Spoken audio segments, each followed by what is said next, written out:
नमस्कार वृषभ राशीच्या मंडळींनो. तर तुम्हाला सांगते, तुमच्या घरात असलेल्या काही वस्तू घराला तुमच्या स्मशानासारखं बनवत आहे. घराच्या कोपऱ्यात पडलेल्या या 3 वस्तूंना तुम्हाला ताबडतोब घराबाहेर फेकून द्या, नाहीतर कायमची गरिबी, संकट आणि अपयश तुमच्या पाठीशी लागेल. तुम्हाला आयुष्यभर दारोदार भटकावं लागेल. तुमचा नातलग, मित्र, शेजारी हे सगळे मोठमोठ्या गाड्यांमध्ये फिरतील, मोठ्या बंगल्यात राहतील, पण तुमचे आयुष्य मात्र आहे तिथेच थांबून राहील. कारण या 3 वस्तू वास्तुशास्त्रानुसार अपशकुनी मांडलेल्या जातात. आणि हा व्हिडिओ तुम्हाला फक्त या गोष्टी सांगण्यासाठी बनवण्यात आलेला आहे. कारण चूक तुम्ही तुमच्या नशिबाची नाही, तर तुम्ही तुमच्या कर्माची नाही, तर फक्त चूक एवढीच आहे की तुम्ही न कळत या घरामध्ये अशा घातक वस्तू आहेत ज्या की तुमचं संपूर्ण नशीब बिघडवत आहे. जर तुमच्या घराच्या कोपऱ्यात या 3 वस्तू पडलेल्या असतील तर कितीही मेहनत केली तरी आयुष्यात यश मिळणार नाही. आजारपण, कर्जबाजारीपणा, गरिबी आणि अकाली मृत्यू तुमच्या मागे लागतील. आणि गंमत म्हणजे ही चूक तुमच्या नशिबाची आणि कर्माची नाही, तर या वस्तूंमुळे तुमचं नशीब खराब होणार आहे. त्यामुळे लवकरात लवकर या 3 वस्तू लवकरात लवकर घराच्या बाहेर पिका. आणि हो, त्या 3 वस्तूंबद्दल सांगण्याच्या आधी तुम्हाला फक्त एकच विनंती करेन की माझ्या यूट्यूब चॅनलला सबस्क्राईब केलं नसेल तर एकदा सबस्क्राईबचं बटन जरूर प्रेस करा, जेणेकरून आपला हा सकारात्मक प्रतिसाद मला अशीच सत्य आणि महत्त्वपूर्ण माहिती आपल्यापर्यंत पोहोचवण्यासाठी प्रोत्साहन देईल. त्यामुळे सबस्क्राईब नक्कीच करा. तर मंडळींनो, तुम्हाला मी अशा काही गोष्टी सांगणार आहेत ज्या ऐकून तुमच्या डोळ्यापुढील जो पडदा आहे तो हटेल. अनेकदा आपल्या घरी तुम्हाला सांगते, कार्यक्रम असो, लग्न कार्य किंवा वाढदिवस, अशा प्रसंगी आपल्याला अशा काही गिफ्ट केल्या जातात, अशा काही वस्तू दिल्या जातात ज्या शत्रूमार्फत त्या आपल्याला भेटवस्तू मिळतात आणि ज्या की आपल्याला हळूहळू संपवतात. आणि आपण त्या वस्तू काय करतो, आदराने घरात ठेवतो. तीच गोष्ट आपल्या खरं विनाशाचे कारण ठरते. कारण त्या वस्तूंमुळे घर आर्थिकदृष्ट्या दुर्बल होतं, सुख शांती नष्ट होते आणि संकट वाढतात. तो व्यक्ती जेव्हा आपल्या घरी येतो आणि त्याचे गिफ्ट आपण स्वीकारतो तेव्हा तो मनातल्या मनात खुश होतो. कारण त्याला माहिती असतं की त्याने काहीतरी नकारात्मक उद्देशाने आपल्याला ती गिफ्ट वस्तू दिलेली असते आणि आपण आता त्याच्यात अडकणार आहोत. आज मी तुम्हाला अशा त्या 3 गोष्टी उघड करण्यात आहेत ज्या तुमच्या घरात आहे आणि तुमच्या गरिबीचं मूळ कारण आहे. आणि त्या लगेचच तुम्हाला बाहेर काढायला पाहिजे, नाहीतर आयुष्य केवळ वाईटच गोष्टी घडणार नाहीत. तुम्हाला सांगते, कधी कधी त्या गोष्टीमुळे एवढा नकारात्मक परिणाम आपल्या आयुष्यावरती घडेल. कधी कधी काही गोष्टी आपल्याला खूप प्रिय असतात आणि त्या घरातून बाहेर काढणं मनाला जड जातं. परंतु लक्षात ठेवा, तुम्ही तुमचंच भाग्य बदलू शकता, गरिबी दूर करू शकता. या मोहमायेपासून तुम्हाला दूर राहावं लागेल आणि त्या वस्तूंना आत्ताच तुम्हाला घराबाहेर फेकावं लागेल. आज मी जे सांगणार आहे ते ऐकून तुम्हाला नक्कीच धक्का बसेल, कारण या गोष्टींमुळे तुम्ही भविष्यातील बरबादीपासून स्वतःला वाचवू शकता. त्यातील पहिली वस्तू आहे ती म्हणजे की काटेरी झाड किंवा वनस्पती. सर्वात पहिली गोष्ट म्हणजे काटेरी झाड किंवा वनस्पती घरात सजावटीसाठी बरेच जण वेगवेगळ्या पद्धतीने त्या वस्तू आणतात. अनेकदा लोक आर्टिफिशियल फूल किंवा झाड वापरतात. परंतु लक्षात ठेवा, हे जे गुलाबासारखी काटेरी झाडं घरात ठेवली तर ती वास्तुशास्त्रानुसार निषिद्ध मानली जाते. ही झाड घरात नकारात्मक ऊर्जा आणतात आणि घरातील शांतता, समृद्धी ही दूर होऊ लागते. कधीकधी आपला एखादा मित्र किंवा नातेवाईक आपल्याला काटेरी झाड भेट देऊन जातो. परंतु लक्षात ठेवा, असा व्यक्ती तुमचा मित्र नाही, तर तो तुमचा सगळ्यात मोठा शत्रू आहे. कारण काटेरी झाड तुमचं घर स्मशान बनवू शकतो. हळूहळू सगळं काही नष्ट होत जातं. सर्व काही प्रकारचे काटेरी झाडे तत्काळ तुम्हाला सांगते घराच्या बाहेर काढा, नाहीतर तुमच्यावर मोठं संकट येऊ शकतं. दुसरी महत्त्वाची गोष्ट आहे ती म्हणजे की दुसऱ्यांच्या वस्तू, जसे की छत्री किंवा चप्पल. आता तुम्हाला मी एक मोठं रहस्य सांगणार आहे जे तुम्हाला कोणीही सांगितलेलं नसेल. पावसाळा सुरू झाला की हवामान कधीही बदलतात. कधीही अचानक जोरदार पाऊस येतो. समजा की तुम्ही एखाद्या नातेवाईकाकडे किंवा मित्राकडे किंवा काही महत्त्वाच्या कामासाठी बाहेर गेलात आणि अचानक पाऊस सुरू झाला की तुम्ही काय करतात की तुम्ही छत्री स्वतःकडे ठेवलेली नसते. मग तो व्यक्ती, जो नातेवाईक किंवा मित्र कोणी जो असेल, तो व्यक्ती तुम्हाला म्हणतो की ही छत्री घ्या. तुम्ही विचार करतात की ठीक आहे, मी ती छत्री घेऊन जाईल आणि उद्या त्यांना परत करेल. परंतु तुम्हाला सांगते मंडळींनो, त्याची छत्री तुम्ही घरी घेऊन येतात आणि इथूनच तुमचं भाग्य दुर्भाग्यात बदलायला लागतं. तुम्ही पाहिलं असेल, मृत्यूनंतर किंवा श्राद्धाच्या वेळी काही वस्तू दान केल्या जातात. जसे की चप्पल, छत्री. या वस्तू नकारात्मकता वाढवण्याचे काम करतात. छत्री एक अशी वस्तू आहे जी की फक्त त्याच्या मूळ मालकासाठी असलेली अशुभता शोषते. तुम्ही जर ती छत्री घरात ठेवली तर त्या व्यक्तीच्या घरातील सर्व काही नकारात्मकता, दारिद्र्यता, जे पण काही निगेटिव्ह एनर्जी असेल, दृष्ट असेल, ते सगळं तुम्ही तुमच्या घरी घेऊन येतात. आणि सरळ शब्दात सांगायचं म्हणजे दुसऱ्यांचं दुःख तुम्ही घरात घेऊन आलात. हेच काही वेळा तुम्हाला चपलांबाबतही होतं. कधी तुम्ही कोणाकडे गेला, चप्पल तुटली, तर त्या व्यक्तीने तुम्हाला स्वतःची चप्पल दिली. तुम्ही म्हटलात की काय बिघडलं आहे, मी उद्या परत करेन. परंतु वास्तुशास्त्रानुसार ही गोष्ट अत्यंत घातक आहे. कदाचित तो माणूस चांगला असेल, चांगल्या हेतूनही तुम्हाला देत असेल, परंतु तुम्ही आणि तो दोघेही वास्तुशास्त्राचे नियम ओळखत नाहीत. त्याच्या घरातली दारिद्र्यता, दुःख, संकट त्या चपलामार्फत तुम्ही तुमच्या घरामध्ये नेतात.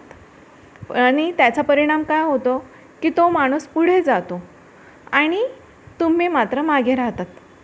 जर ती छत्री 2-3 दिवस घरात ठेवल्या आणि नंतर तुम्ही विसरला तर तेव्हा खरी समस्या सुरू होते. व्यवसाय बिघडतो, घरामध्ये भांडणं वाढतात, कामात अडचणी येतात, आरोग्य ढासळतं आणि मग तुम्हाला वाटतं हे सगळं अचानक असं का घडतं आहे.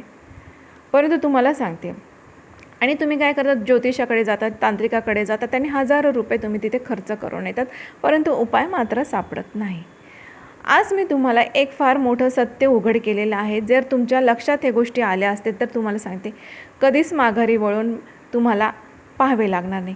कोणाचीही चप्पल किंवा छत्री घरात आणू नका. आणि जर ती आधीच आणली असेल तर तात्काळ ती परत करा. पावसाळा असताना घराबाहेर पडताना स्वतःचीच घरातली छत्री घेऊन जा. नंबर 3 जी वस्तू आहे ती म्हणजे घरात साचलेली नकारात्मक ऊर्जा, म्हणजे खराब हार आणि शिळे फुले. आता तुम्हाला सांगते, हे अधिक गंभीर आणि धक्कादायक आहे. आता आपण अशा 2 वस्तूबद्दल बोलणार आहोत, जवळजवळ हमखास प्रत्येकाच्या घरात असतात. जर या वस्तू तुमच्या घरात असतील तर तुम्ही कधीही प्रगती करू शकणार नाही. तुमच्या हातात वारंवार पैसा येईल, परंतु तो पैसा तुम्ही बचत करू शकणार नाही. तो पैसा तात्काळ खर्च होईल.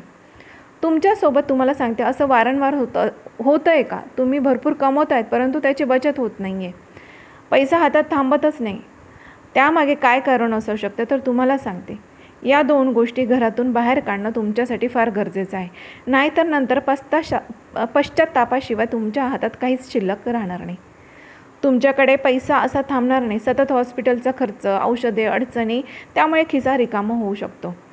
तुम्हाला सांगते, आपल्याकडे दानाला अत्यंत पवित्र मानले जाते. देवदेवता सर्व काही समान मानले जाते. अन्नदेवताला आपल्याकडे नमस्कार केला जातो. परंतु घरातल्या फ्रीजमध्ये किंवा स्वयंपाकघरात कधी झाकून पाहिलं आहे का? कुठे काही खराब अन्न, बुरशी लागलेले पदार्थ, सडलेले पदार्थ तसेच पडून राहिलेत का? ते एखाद्या फर्निचरच्या मागे, गॅस स्टँडच्या खाली किंवा फ्रीजमध्ये खोलवर कुठेतरी पडलेले असतात. गोड पदार्थ, भाजलेले काही असो, ते खराब झालेले अन्न स्वयंपाकघरात असू नये. जर काही खराब झालेले अन्न असेल तर ते योग्य वेळी बाहेर काढणे गरजेचं आहे. पण अनेक घरांमध्ये स्वच्छतेकडे दुर्लक्ष केलं जातं. फ्रीज अनेक दिवसांपासून तो साफ केलेला नसतो. स्वयंपाकघरात आंबवलेले पदार्थ पडलेले असतात. स्वयंपाकघर म्हणजे एक सकारात्मक ऊर्जा केंद्रस्थान आहे. तिथे अन्नपूर्णा देवी वास्तव्य करते, आपल्याला चांगले आरोग्य देते. जेव्हा एखादी महिला त्या जागेची स्वच्छता करत नाही तेव्हा ती घराला नकारात्मकतेकडे घेऊन जाते. ती स्वतःला आणि पतीच्या यशालाही अडथळा आणते. स्वयंपाकघरात सडलेल्या, बुरशी लागलेले पदार्थ आणि जुने उष्टी भांडे असता कामा नये. काही लोक भांडे वेळेवर धुवत नाही. सिंकमध्ये 2-2 दिवस तसेच पडलेले असतात. ही सवयसुद्धा गरिबीचे कारण ठरू शकते. म्हणून तुम्हाला आधीच सांगितलं होतं की स्वयंपाकघरामध्ये देवीचे स्थान आहे, की स्मशान हे तुमच्या स्वइच्छतेवरती अवलंबून आहे. जर तुम्हाला समृद्धी हवी असेल, फक्त एकच नियम म्हणजे स्वयंपाकघराला कधीही खराब ठेवू नये. त्याला सतत स्वच्छ ठेवावं, खराब वस्तू तिथे ठेवू नये. आता तुम्ही म्हणाल की व्यवसायात अचानक नुकसान झालं, एखादी ऑर्डर रद्द झाली, नोकरीत बदल झाला, तर या सगळ्यामागे स्वयंपाकघरात असलेली ही नकारात्मक ऊर्जा हे एक सर्वात मोठं कारण आहे. त्यामुळे तुम्हाला सांगते, सावध राहा, सजग राहा. आणखीन एक महत्त्वाची गोष्ट सांगणार आहे, ती म्हणजे की आपण देवासाठी माळा फुलं बाजारातून आणतो. तुमच्यातही भक्तिभाव असेल, तुम्ही कधी विचार केला आहे की हीच माळा तुमच्या विनाशाचे कारण ठरू शकते? हे ऐकून तुम्हाला आश्चर्य वाटेल. तुम्ही म्हणाल, मी तर मंदिरात पूजा करतो, सेवा करतो, मग आपल्याबरोबर अशुभ का होतं? तर काही लोकांची सवय असते की देवाला अर्पण केलेली माळ, फूल एक नाही, दोन नाही, 2-2 दिवस ती तशीच ठेवतात. ती शिळे फुलं कोमजलेली माळ तशीच राहते आणि तिथूनच नकारात्मक ऊर्जा निर्माण होऊ लागते. इथपर्यंत की देवाच्या फोटोवर जी माळ टाकलेली होती ती माळ 2-2, 3-3 दिवस, काय अनेक दिवस ती तशीच फोटोवर लटकलेली असते. रात्री घरी फूल पूर्णपणे सुकलेली असतात, पण काही लोकांकडे इतका पण वेळ नसतो की ती वाळलेली फुलं हटवू किंवा देवाच्या फोटोवर ती जुनी माळ काढून टाकू. हे असं कोणीच करत नाही. असे बरेच घर असतील. आणि तुम्हाला सांगते की आपल्याकडेही कधीकधी असं होतं की ही गोष्ट पुढे जाऊन ही मोठ्या संकटाला कारणीभूत ठरते. वास्तुशास्त्रात स्पष्टपणे म्हटले आहे की जेव्हा देवाला फूल अर्पण केले जातात तेव्हा जशी ती फूल सुकतात तसे ते फूल योग्य ठिकाणी विसर्जित करणे आवश्यक आहे. पण आपण काय चूक करतो, ते फुलं तसेच पडून राहतात किंवा उचलताना 2-3 फुलं तसेच राहून जातात किंवा काही फुलं फोटोवर सुकून गेलेली असतात, ती माळ तशीच लटकलेली असते. तुम्हाला सांगते की तेच आपलं दुर्भाग्याचं कारण ठरतं. त्यामुळे तुम्हाला मी सतर्क करत आहे की तुम्हाला लक्षात ठेवायचे, तुमच्याच हातात हे सर्व काही आहे. ह्या ज्या 3 गोष्टी मी तुम्हाला सांगितल्या, त्या 3 गोष्टी जर तुम्ही घराबाहेर काढल्या तर तुम्ही एका महिन्यात तुम्हाला सकारात्मक बदल दिसून येतील. पैसा वाचायला लागेल, अनावश्यक खर्च थांबतील, आरोग्याच्या तक्रारी बंद होतील, कामामध्ये यश तुम्हाला नक्कीच मिळेल. तर वृषभ राशीच्या मंडळींनो, नक्कीच या गोष्टींची काळजी घ्या. आणि वृषभ राशीच्या लोकांना तुम्हाला आयुष्यातील यशाच्या प्रवासासाठी एकच विनंती करेल, व्हिडिओला लाईक करा आणि होय सबस्क्राईब केलं नसेल तर सबस्क्राईब नक्कीच करा. भगवंताची कृपा आपल्या जीवनावर सदैव राहो हीच मी त्यांच्या चरणी प्रार्थना करते. धन्यवाद.